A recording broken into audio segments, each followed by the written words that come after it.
Grand Prix du Japon, deuxième partie sur F1 TV avec le débriefing des Français. J'ai envie de dire le débriefing du Français, mon cher Steve, parce qu'il est définitivement plus suisse. Hein. Romain, maintenant, il est français. C'est vrai, on ne peut pas en parler qu'il est suisse. Non, bon.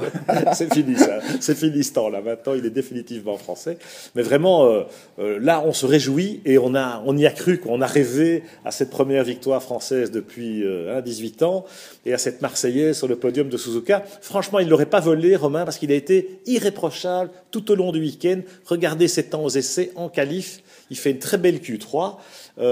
Ok, il y a Hamilton qui fait un Giro de la Madone pour passer devant au dernier moment, mais la Lotus, elle était là.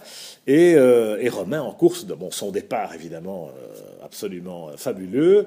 Et puis on sent qu'il a pris cette confiance, il a cette solidité mentale qui faisait tellement défaut l'année passée. Et là, ça y est, maintenant, il est devant et il assume, quoi. Oui, et c'est quasi miraculeux, hein, parce que quand on se souvient du Romain Grosjean de l'année passée, c'était quelqu'un d'un peu tourmenté, tout le temps sur la défensive, donnait un air d'arrogance, mais c'était pour cacher ses défenses, parce qu'il se sentait attaqué de toutes parts, et pour cause, parce qu'il n'arrêtait pas de commettre des bévues. Et là, on voit un Romain Grosjean mûr, concentré sur son sujet, prêt à endosser le statut de numéro 1 chez Lotus. Alors on l'avait remarqué la semaine dernière en Corée, hein, on parlait de du langage corporel et de fameux petits messages d'Alan Permet en disant « keep smiling » sur le podium, mais son sourire sur le podium n'était pas forcé en Corée. Ok, Kimi l'avait passé, il a fait une petite erreur dans les derniers tours, mais il est sur le podium, quoi. Il fait son boulot et il avait un vrai sourire sur le podium. Ici, on le sent, comme tu dis, beaucoup plus relâché, beaucoup plus décontracté, beaucoup plus en harmonie avec lui-même. Et dans l'équipe aussi, maintenant, eh bien voilà, tous les Anglais réalisent que il est quand même très vite, ce Romain Grosjean, et la manière dont il a pris la mesure de Kimi Räikkönen depuis déjà quelques courses, parce que même si Kimi le double in extremis en Corée, sur l'ensemble du week-end, c'est quand même Romain qui était le plus rapide. Enfin, la Q3 de Romain en Corée était exceptionnelle aussi. Singapour, il aurait déjà dû être sur le podium sans ce problème mécanique.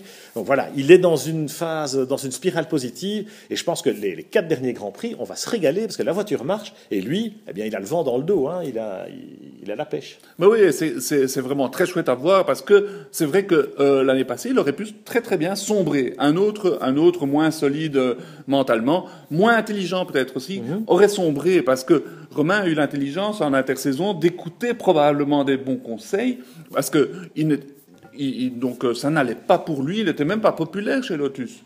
Et là, c'est très fort, parce qu'il a réussi à d'abord inverser la tendance, prendre le dessus sur Kimi, et puis se faire aimer par son équipe. Ça, c'est terriblement important. Ouais, alors qu'il avait commencé la saison, on s'en souvient, sur le mauvais pied. Hein, donc, malgré ça, il a vraiment fait un gros travail sur lui-même et on est vraiment bluffé. Alors, dans l'équipe, justement, on se rend compte que maintenant, eh bien, Kimi, je ne vais pas dire qu'il est passé de mode, mais voilà, il y a un désamour, hein, clairement. On a entendu Éric Boulier parler du fait que, quand même, Kimi doit une fière chandelle à Lotus. Ils ont même sorti la calculette parce que franchement, les bonus en points, là, ça vaut des millions de dollars et ça commence à les agacer. Sachant que, bon, on n'a pas fini d'en parler parce que Kimi, il est capable même d'avoir mal au dos soudainement en fin de saison si jamais les paiements des bonus ne sont pas arrivés dans les temps. Enfin bref. Comme quoi, Pierre, l'amour ou le désamour dans une écurie, ça a quand même son importance. Et même Kimi, qui semble imperméable à ce genre de truc, on sent une différence. Depuis qu'il a signé chez Ferrari, l'équipe, bon, apparemment, on voit, ils râlent, ils l'ont mauvaise. Ils commencent à critiquer Kimi alors qu'avant, c'était le bon Dieu, il pouvait rien faire de mal. Et ces résultats s'en ressentent.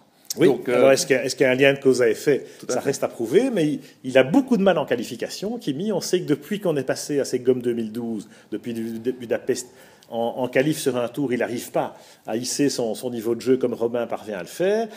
On constate ça avec Alonso aussi, curieusement. Alonso, voilà, c'est Massa qui est plutôt devant en qualif, en Q3 ces derniers temps, et pas Fernando, alors que, bon, en début de saison, c'était le contraire. Idem chez Lotus. Enfin bon, en tout cas, on se réjouit. On sait aussi que Lotus doit encore quand même boucler son montage financier pour 2014. On leur souhaite d'y parvenir. Hülkenberg, en principe, va rejoindre Grosjean, ce qui est vraiment une bonne nouvelle. On a encore vu la course d'Hülkenberg, on voit que c'est du solide et que Lotus est là et voilà, il va repartir avec un duo de pilotes jeunes, ambitieux et très, très talentueux. Donc le potentiel est là. Espérons effectivement qu'ils arrivent à boucler ce budget et à conclure ce deal avec Renault, même si on a compris aussi que Renault n'allait pas s'investir outre mesure dans l'écurie en 2014. Oui, mais ça va se faire, hein, soyons positifs, ça va se faire. Et c'est une bonne nouvelle pour Hülkenberg de passer chez Lotus, si ça se fait, parce que lui mérite vraiment un volant, un top volant, mais c'est aussi une bonne nouvelle pour Lotus, parce que ils ont besoin de très très bons pilotes, des pilotes qui vont se galvaniser, qui vont se pousser. Il y aura une belle émulation. Il y aura une très très belle émulation. C'est bon pour Romain parce qu'il a aussi besoin qu'on lui botte les fesses de temps en temps. Donc ça c'est vraiment positif à tous les niveaux. Tu sais qu'ils ont été équipiers en GP2 chez ART en 2009. En début de saison, c'est plutôt Romain qui avait l'ascendant sur Hülkenberg. Et puis on se souvient que Romain, au milieu de la saison 2009, est parti en F1 après le remplacement de Nelson Piquet. Et que c'est Hülkenberg qui est devenu champion GP2. On va pas réécrire l'histoire, mais enfin, je pense que ces deux-là sont vraiment très proches l'un de l'autre et que ça va être très très solide l'année prochaine chez Lotus. Bon, alors derrière, on a un peu envie de dire que les week-ends se suivent et se ressemblent. Jean-Éric Vergne, il est un peu passé à côté de sa qualif, on va le dire à nouveau, malheureusement. Il a pas de sa faute cette fois-ci, puisqu'il y a eu ce problème de circuit de frein. Il n'a pas pu défendre ses chances, il est resté en Q1. En course, il se bat, il a des pneus neufs, donc il se bat, mais il y a le trafic. Et voilà, il n'y a pas de miracle. Il termine devant Ricciardo, mais enfin, Ricciardo a eu un drive-through, et Ricciardo était quand même en Q3, même si, cette fois-ci, Jeff n'a pas pu défendre ses chances. Ricciardo, du coup, a pu tenter une stratégie décalée qui n'a pas marché avec les pneus. Bon, la Toro Rosso, elle n'est plus vraiment compétitive. Non, la Toro Rosso, c'est clair, elle est, à mon avis, plus développée. Ils sont déjà vraiment avec leur esprit en 2014. C'est très dommage que Jeff ait eu ses problèmes en qualif, parce que il a besoin des opportunités de se mettre en évidence. Il doit se mettre en évidence parce que tout compte fait, il a fait 2 top Grands Prix cette année. C'était à Monaco et au Canada. Et pour le reste, il s'est fait trop fortement dominer par Ricciardo. Donc moi, j'attends les 4 prochains Grands Prix en espérant que Jeff se reprenne. Il faut partir plus haut sur la grille, en fait, pour avoir une chance d'être bien. Et malheureusement, j'ai pas l'impression que la Toro Rosso en ait les moyens pour cette fin de saison. Et du coup, Sauber est passé devant. Et vu le nombre de points que Sauber engrange maintenant tous les week-ends, eh bien, il y a aucune chance quasiment que Toro Rosso puisse revendiquer cette 7e place, je crois, au championnat des constructeurs. À propos de championnat des constructeurs, le match Caterham-Marussia continue. Mais là, on a eu plutôt du nivellement par le bas ce week-end, avec le pauvre Jules qui, a découvert Suzuka et les réalités de Suzuka. Eh bien, c'est un circuit à l'ancienne. Eh bien, boum, badaboum, quand on sort, on peut même se faire balle. Donc, il a eu très peu de temps de piste, donc on ne peut pas juger son Grand Prix. En plus, son Grand Prix a duré quelques centaines de mètres, donc... Voilà, on a dit que Jules était non coté ce week-end. Ça arrive. On ne va pas le coter ce week-end-ci parce que il y a des week-ends sans, ça existe. Hein. Voilà. Charles Pic, lui, ça continue. Il fait des kilomètres. Voilà, il fait des kilomètres. Il fait le boulot. La voiture n'est plus vraiment est au bout de son développement aussi. Et clairement, les moyens, les ressources sont déjà en 2014 chez Caterham également.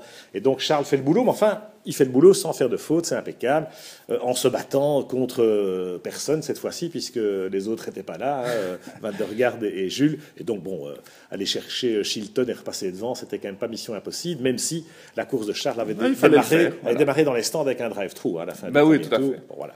Ok, rendez-vous en Inde pour le prochain Grand Prix, sur un circuit très différent. Très intéressant. Et une ambiance complètement différente. Enfin, on en reparlera dans le briefing avec Gary, évidemment. Et puis on se retrouvera avant ça peut-être pour un petit dérochage. Ah oui, ça c'est bien.